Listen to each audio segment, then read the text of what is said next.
Olá pessoal, para quem não me conhece, meu nome é Frederico, eu sou dentista aqui na cidade de Curvelo, Minas Gerais, sou especialista na área de implantes, sou especialista na área de endodontia e eu vou mostrar um caso clínico, um caso cirúrgico que eu fiz aqui no consultório sobre uma cirurgia de aumento de coroa clínica estética. Beleza. Então, essa paciente aqui, ela foi indicada por um ortodontista para que eu pudesse melhorar a estética dela. Então ela foi para ortodontia, melhorou.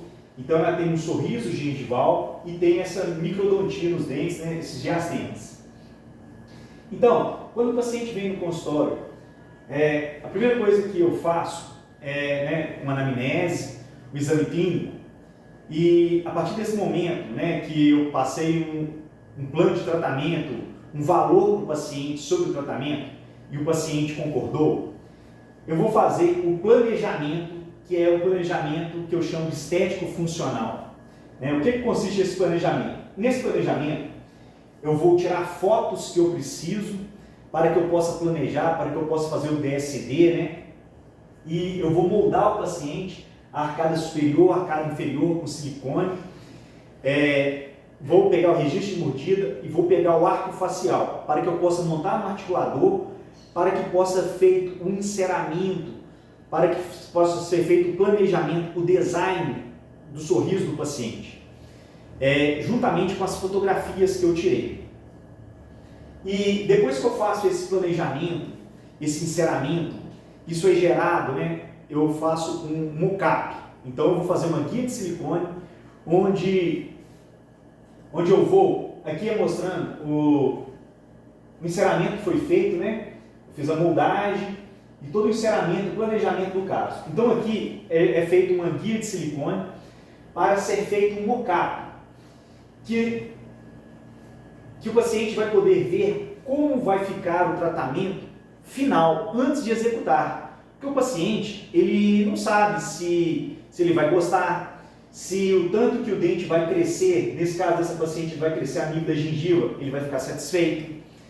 E quando eu faço esse mock-up, quando eu mostro para o paciente, através que a gente põe uma resina bisacrílica sobre a guia de silicone, e é mostrado para o paciente, eu tiro fotos e mando pelo WhatsApp para o paciente como que ele está e como que vai ficar, para que o paciente possa conversar na sua casa, perguntar a opinião das outras pessoas. E isso dá mais credibilidade ao nosso trabalho, dá mais confiança, porque o paciente já sabe, tem uma noção, como que vai ficar o final do tratamento. Então aqui é antes, e aqui foi feito com a guia de silicone, um mock-up, para ver como que vai ficar o tamanho dos dentes, o tanto de gengiva que ainda vai mostrar. Então a paciente ficou satisfeita, e a gente então vai partir para a cirurgia. Beleza. Na cirurgia, o paciente, depois que foi feita a anamnese, que eu sei o histórico de saúde da paciente, passado, sempre eu faço uma profilaxia antibiótica. Nesse caso dessa paciente foi feito com amoxicilina, onde eu passei 4 cápsulas de 500 mg para a paciente 1 hora antes, e foi passado também um anti-inflamatório. Nesse caso, eu não passei um corticoide, eu passei um anti-inflamatório não esteroide, que é o ibuprofeno. Então a paciente tomou 4 amoxicilina 1 hora antes e o ibuprofeno. Isso é como eu faço nesse caso da cirurgia. Beleza. E essa foto aqui é para mostrar que na cirurgia eu sempre uso uma lupa de magnificação.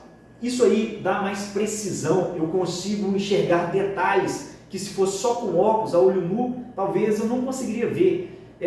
Nuances, detalhes. Essa lupa aqui específica, ela tem 4 lentes, onde eu mudo o grau da lente com um clique, na própria manuseando, rodando a lente aqui por fora da lente.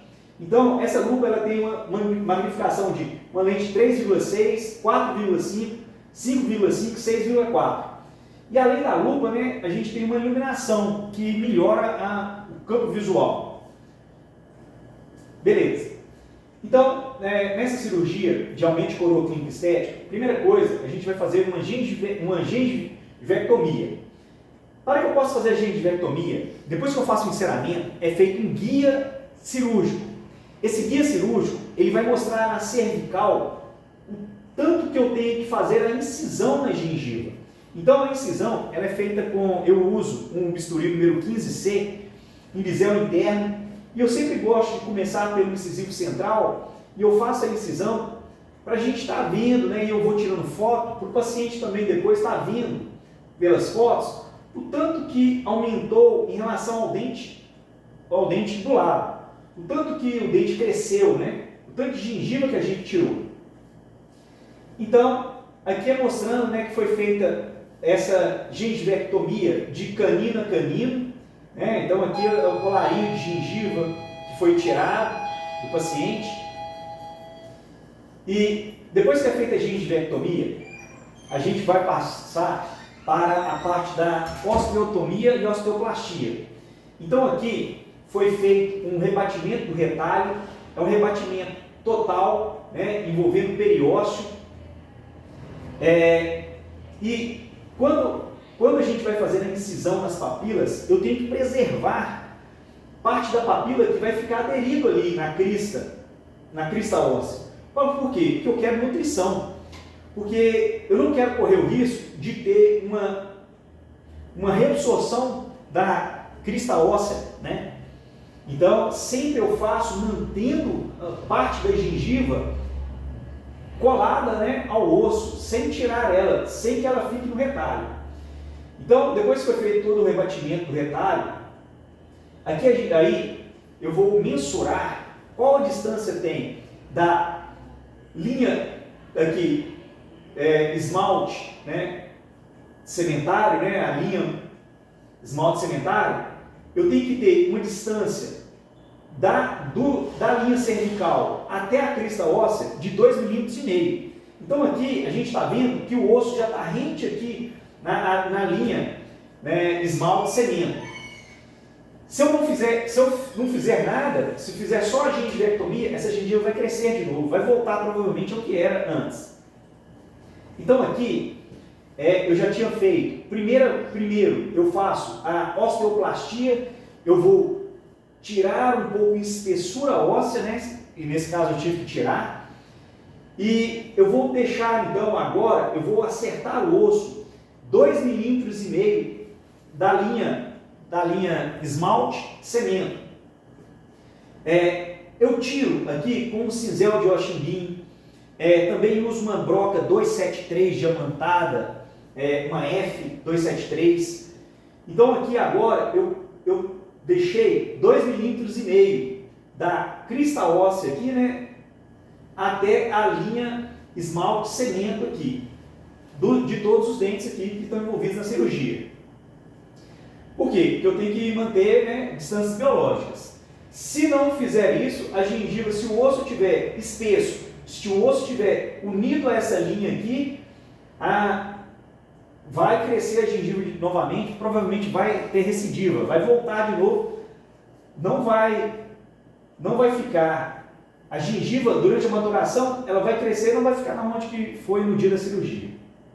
Então aqui agora, eu estou mostrando a sutura, como, né, é um sorriso gengival, o paciente mostra isso no conversar, tudo, os pontos, eles são dados por palatino, né, a gente dá o nó para o palatino. Então, eu entro com o palatino, eu vou com o palatino, venho aqui para o vestibular, na base da papila, né, vai ser um ponto suspensório, entro com a agulha, passo para o palatino, venho aqui na mesial, entro para o vestibular, na papila e vou dar um nó por trás. Isso em todos os dentes. Então, aí está a sutura, né, determinando a margem, onde que eu quero, né, que a gengiva ficasse. E aí, é passado para o paciente, no pós-operatório, o paciente deve fazer uso de clorexidina 3 vezes ao dia, enxaguando. É falado para o paciente para não escovar, porque o paciente fica em dúvida e às vezes quer escovar. Eu peço para não escovar, para não ter risco de soltar os pontos. E eu peço só para o paciente usar um cotonete com Periogard para fazer uma limpeza de leve aqui. E de 3 em 3 dias ele tem que estar vindo no consultório para que eu observe como está indo a cicatrização. O paciente também, eu peço o paciente para usar compressas frias nas primeiras 24 horas. E aí tá, a paciente antes da cirurgia, quando ela chegou, né? E aqui o pós-operatório de 10 dias. Então a gente vê como que a gente teve um aumento da coroa clínica do dente e diminuiu, né? Melhorou, ficou mais harmonioso o sorriso. Né? Nessa paciente, eu vou esperar 90 dias, porque como ela tem a microdontia, eu vou fazer as facetas em resina. Mas primeiro eu tenho que esperar a maturação da gengiva. Beleza? Então isso aí é para mostrar um caso clínico que eu fiz aqui no consultório. Fique com Deus.